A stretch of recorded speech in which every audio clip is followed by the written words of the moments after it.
Hi, Darryn. Thank you for joining us today. Let's dive straight into the key updates on the BKM Copper Project and address some of the questions shareholders have been asking. You recently released an update on the optimisation work for BKM, particularly regarding the engineering milestones and the project remaining on schedule. Could you please go into a bit more detail about what's been delivered so far?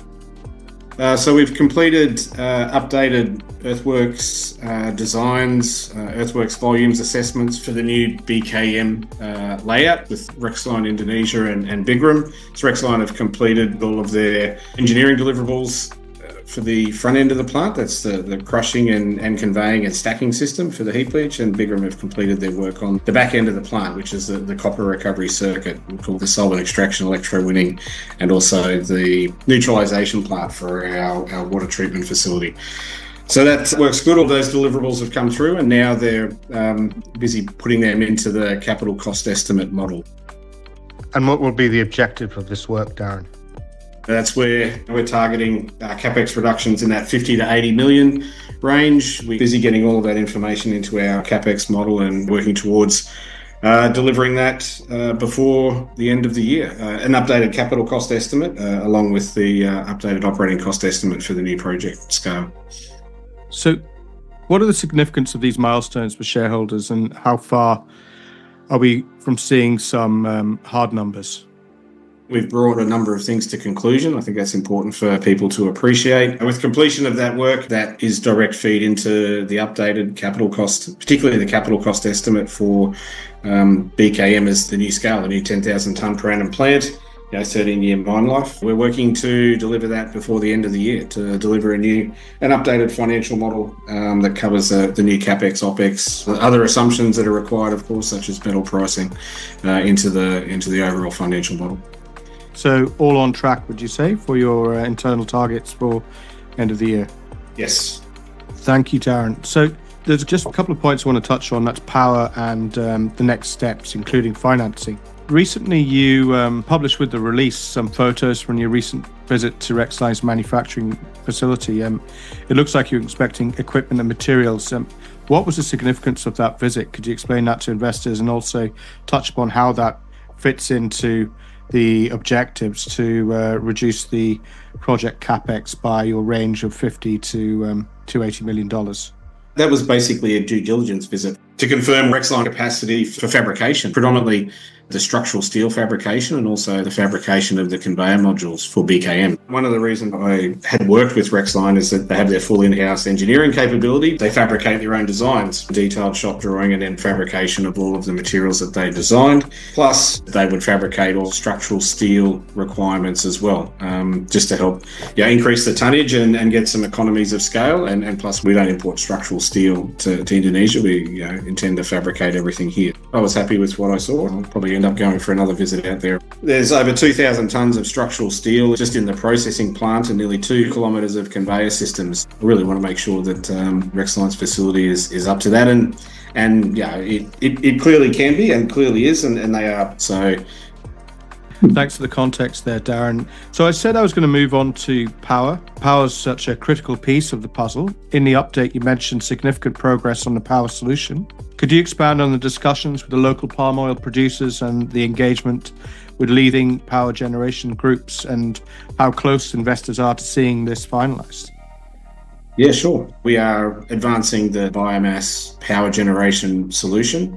So we have recently made a visit to the closest palm oil mills to BKM, and we'll be grabbing some sample from those mills within the next week. It's good to meet the mill operators. We've been engaging with at a corporate level, talking through our plans and understanding the location and also other infrastructure around the mills. One critical aspect is putting our hands on and sourcing the biomass needed for the power plant. So that's progressing. I'm hopeful that we can at least get a couple of MOUs in place.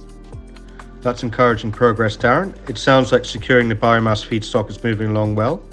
Can you tell us more about the power station itself and where you are in terms of equipment and partnerships?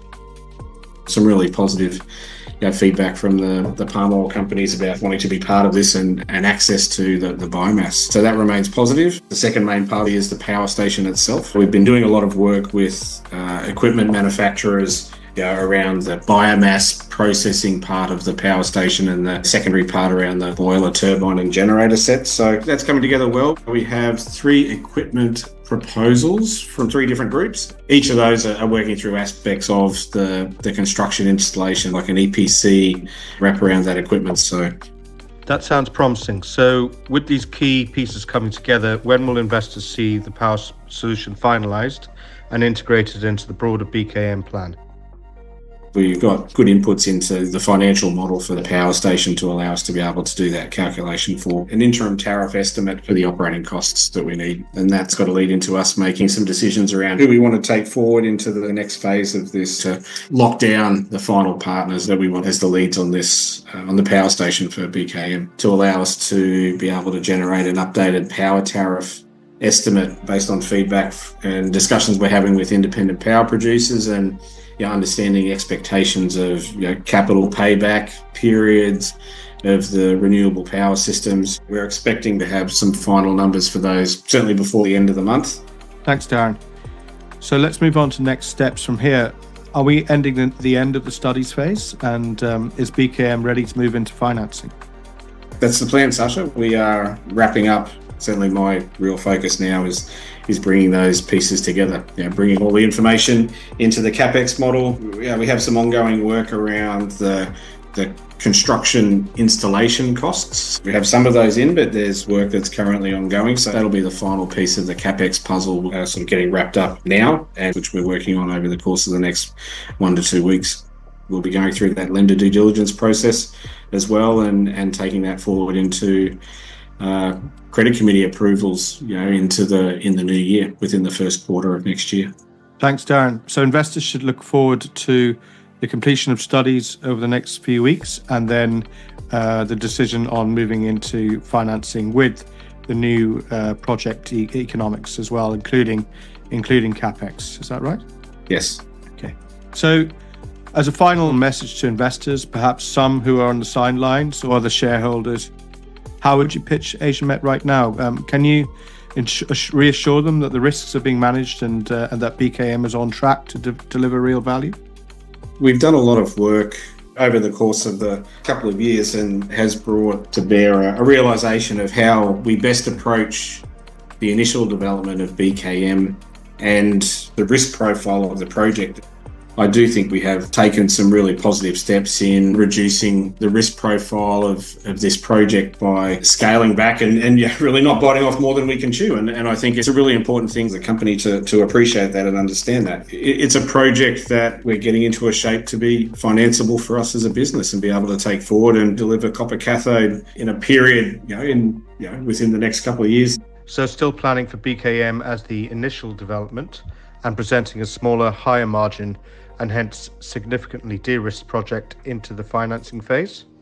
Is going to be really important for us here locally in Indonesia and more broadly. But it establishes that beachhead to get onto the site, to get into production, to start some cash flow, and then be able to do the work that we know we all would love to do on the remainder of that contract of work, particularly close by to BKM that we know, and certainly some other opportunities there. So the evolution of BKM to what we have come with now, I think is important and gives us a strong chance of taking this forward and being able to get it into financed and into construction and production.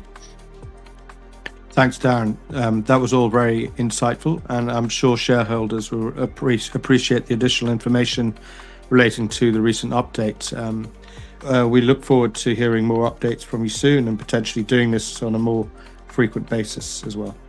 Certainly before the end of the year, as we release some of this information and have an opportunity to use some of the platforms to be able to engage directly with investors as well.